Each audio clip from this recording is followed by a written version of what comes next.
Good morning, everybody. John, thank you very much. Thank you all so much for being here. Mr. President and CEO, thank you so much for joining us. And to Nolan Rollins, who is our local leader here at the Urban League, I can't tell you how incredible a partner he's been for us. Nolan, thank you so much. The First Lady's with us today. Cheryl, it's so great to see you. I'm thrilled that you're here. I am so thankful that you have come back to the city. I asked Mayor Morial for permission to give you a couple of remarks about an important issue of the day that the President alluded to last night, and he granted me the permission. And Mr. Mayor, thank you for that. In this city, in New Orleans, from disaster, from catastrophe, from despair, from struggle, you see it, we rise up. Our lives is inextricably bound with this sacred place that we call our home was forever changed when the levees broke.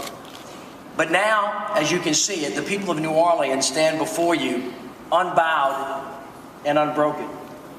I could spend my time today telling you the story, as the President alluded to last night, a great story of resurrection, of redemption, of resilience.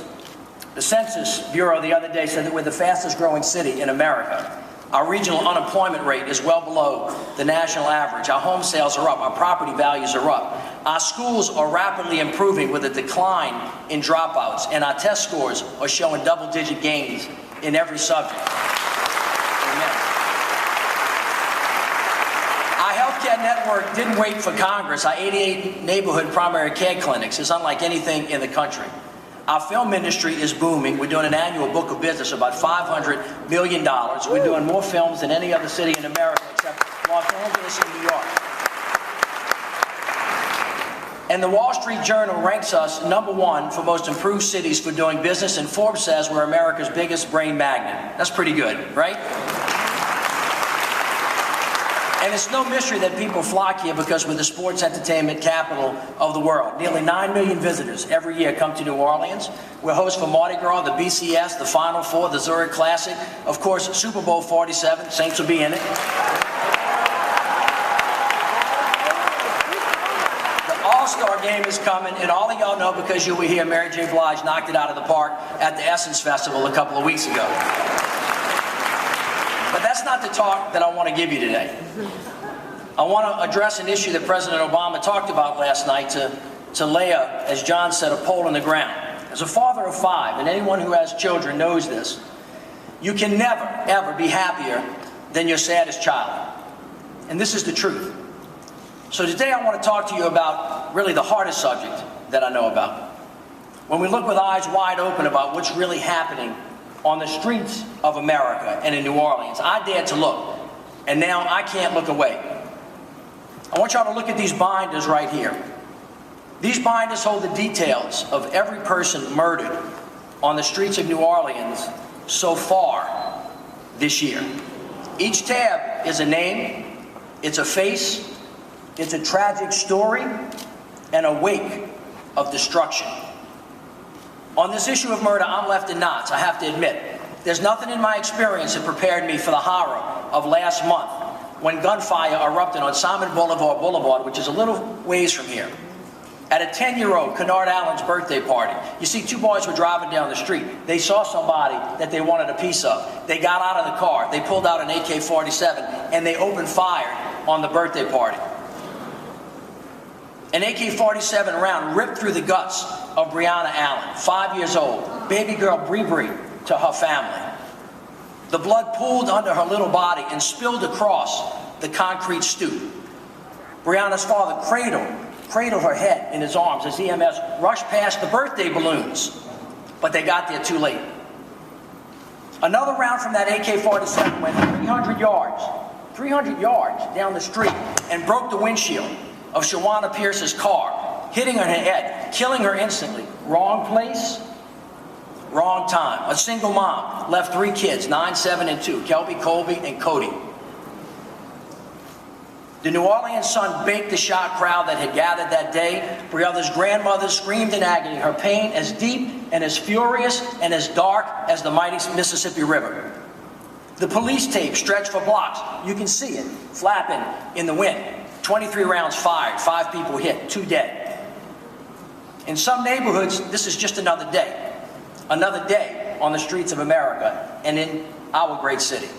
I think about my 5 children, my daughter Grace, the one struck by the bullet that hit Brianna. My son Benjamin took the bullet that Shawana took. That day, it was another family whose nightmare came to be. And I pray, there but for the grace of God, go I. I think about my childhood, playing football in the street. It wasn't my experience, people killing people. On my block, if there was a beef between us, kids would fight it out, and that would be it. My mama would fuss at us when we came home with a bloody lip or a ripped shirt. But for the most part, everything was okay. Maybe you catch a whooping. Y'all know about that, don't you? Simple, you know about that. We all in here were fortunate, but all over America there are children who bury friends before leaving elementary school. Innocent lives lost. Innocent lives changed. Damage done.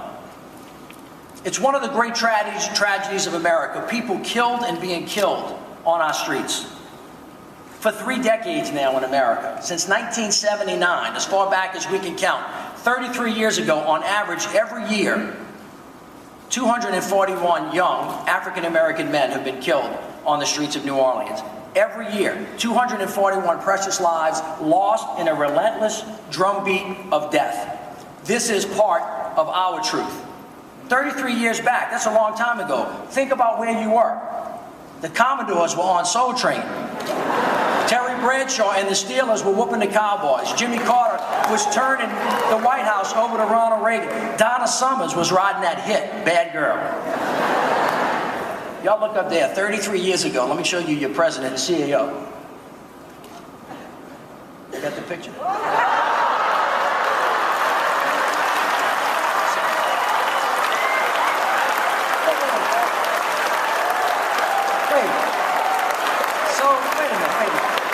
So, Sybil, forgive me for this, but we were like brothers from another mother. Let me show you another picture. Let's show them.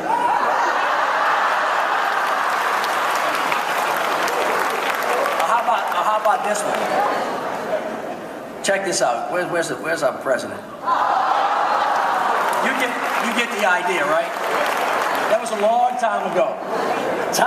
Mr. May, I'm sorry.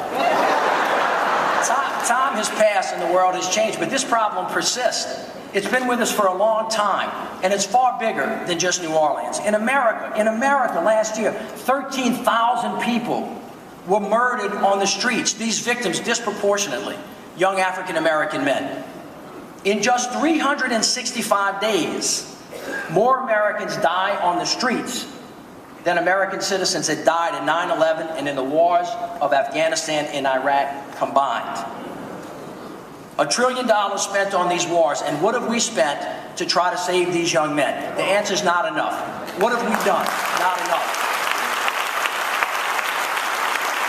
So, it is a sad, horrible truth that during the 2010 school year, a student at historic John McDonough High School was more likely to be killed than the soldier fighting for us and our freedom in Afghanistan.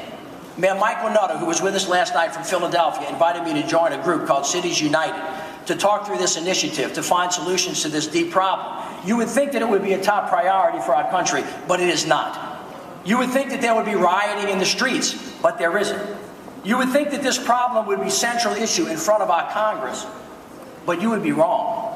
You would think that the essential connection to our fellow man would make us rise up and stop the killing, but we don't. Now, if the Ku Klux Klan killed 200 black kids on the streets of New Orleans, as Mayor Nutter would say, this city would be in lockdown. If 200 white kids got killed on the streets of New Orleans, there would be hell to pay. If either one of these things happened, the earth would stop spinning, the sun would stop shining, and we would respond, marshaling every resource to find a way or to make one to fix the problem. But unfortunately, it seems like no one cares. No one seems to care about Brandon Baker, gunned down days before he was set to graduate from Cohen High School. No one seems to care about Jeremy Doty, shot dead as he was waiting with his mama for the school bus. No one seems to care about Brandon Adams, Kristen Marcellin, both 15 years old, murdered in cold blood. or Rodney Ruffin, Ricky Summers, Joseph Elliott, Nolan Stansberry, Chad Davis, Freddie Robinson, Rayshawn Jones, Corey Henderson, Terrence Lewis, Mark Canty, Jaquan Pittman, Ernest Causey, or Oscar Charles. All baby-faced teenagers killed in the last 7 months on the streets of America. No one made a fuss over their untimely deaths. No CNN, no Fox News, no marches. No one even remembered their names. Langston Hughes, dreams deferred, dreams denied. If we really valued these young men's lives, then we would do more. As a nation, we'd pump billions into prevention. We'd double down on early childhood, pre-K to college education, and job training to build pathways for prosperity for all of our citizens. We would, as John noticed, fully fund community development block grants, Mr. Mayor, to rebuild our neighborhoods. We'd expand our efforts to protect our most troubled communities, more probation and parole, fully fund the Department of Justice COPS program, put more federal prosecutors, ATF, DEA, U.S. Marshals on the streets to take care of our most vulnerable neighborhoods. But instead, the ripple of death and destruction touches us in a very deep and different way. Fear seeps into the crevices of our mind. Hate stains our heart. With fear, we lose freedom. With hate, we lose our humanity. And all that remains with us is numbness.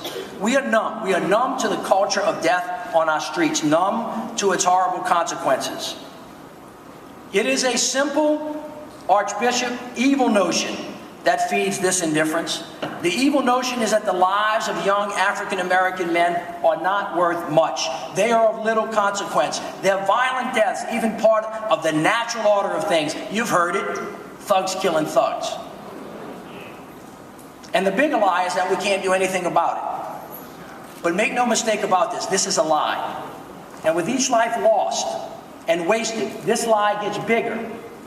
The hidden hope that Bishop Martin talked about becomes harder to see, to nurture, and to believe in. But if you look harder, it is apparent what is possible. Young black men are invaluable. They are, in fact, ladies and gentlemen, priceless.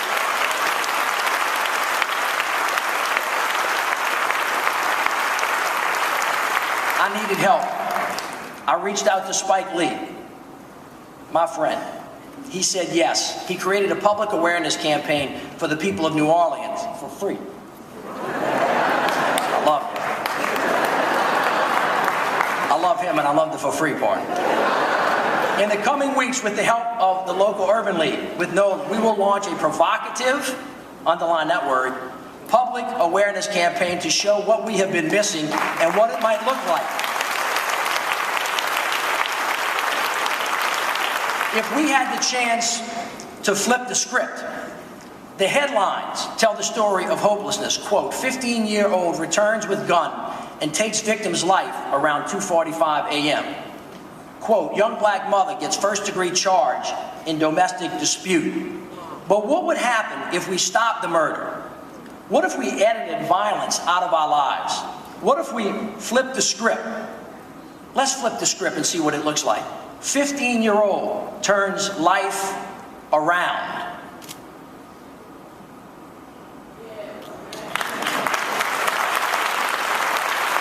Let's remove the violence. 18-year-old young black mother gets degree.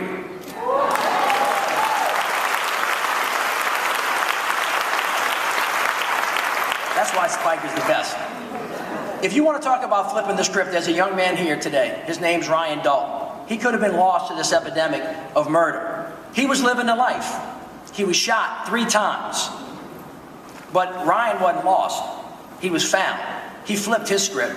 Ryan is now pursuing a degree in business and just last month represented New Orleans at the White House with his own program for young people called the Push Project. He flipped his script. Ryan's life is a testament to our young people's promise, and it shows you that you should not buy the lie. Ryan, stand up so they can give you a round of applause.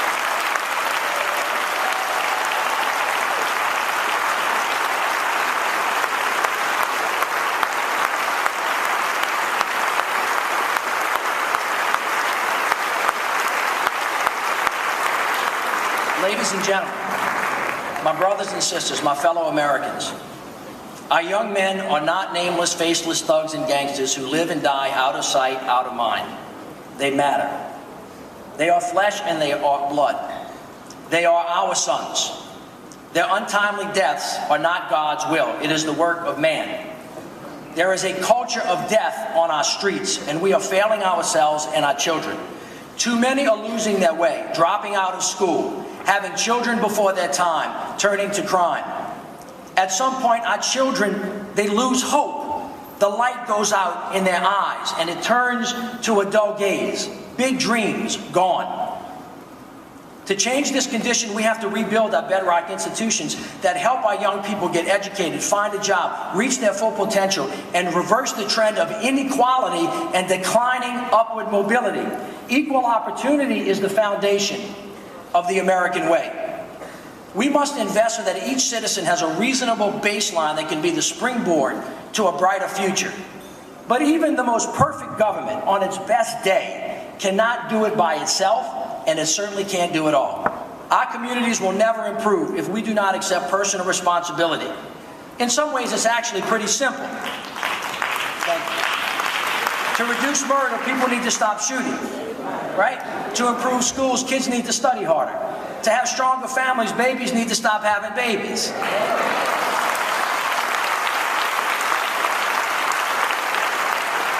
The hard-edged conservatives that some of us know say that we're on our own. Government is not the solution, it's the cause of all of our problems. The idealistic liberal, we know some too, would just say we need another government program, another regulation to make things right. Well, I think most of us believe that government cannot replace a family, but we would also argue that it takes a village, a healthy community, to raise a child right as well. We can demand that government invest in our communities so families can thrive and children have a chance. We need safe streets, we need more jobs, we need better schools, but it won't matter without personal responsibility. The point is, government can't solve all of our problems. Each of us need to take care of our own business. There is no excuse. We need to quit waiting, and we need to start doing. Now, let me wind up by saying this. It may not be our faults about why we are where we are, but it is certainly our responsibility to fix this problem. You particularly, leaders in this room, have heard this so many times before. The arc of history bends towards justice. But ladies and gentlemen, it does not bend on its own. Someone needs to do the bending. And who better to do it than the Urban League and us, who understand this problem better than anybody else. Our path, as President Obama said last night, is going to be tough. It's arduous, it requires sacrifice, patience, and endurance. But we stand on the shoulders of giants. Thurgood Marshall, Eugene Jones, A. Philip Randolph, Whitney Young, A.P. Turo, Dutch Morial. They teach us that on this most difficult path, hope, though she may be concealed, is always there, waiting for us to seek her out. Imagine a world without these leaders and ask yourself, if they lived today as young black men, would they have escaped the violence? Imagine who and what is being lost every day. We must march on. And although this mountaintop seems far and elusive, we need to have great hope for our young men, because their potential is inspiring. When we save our sons, we save ourselves and we save America. I have great hope for the people of New Orleans and for America, because we all know that we're in this together. We must believe that there is nothing broken here that cannot be fixed. There is no problem here that cannot be solved. There is no offense between us that cannot be forgiven. There is no breach or divide that cannot be repaired. We must all work together, and we must begin today. Thank you, God bless you, and thank you for coming to our great city.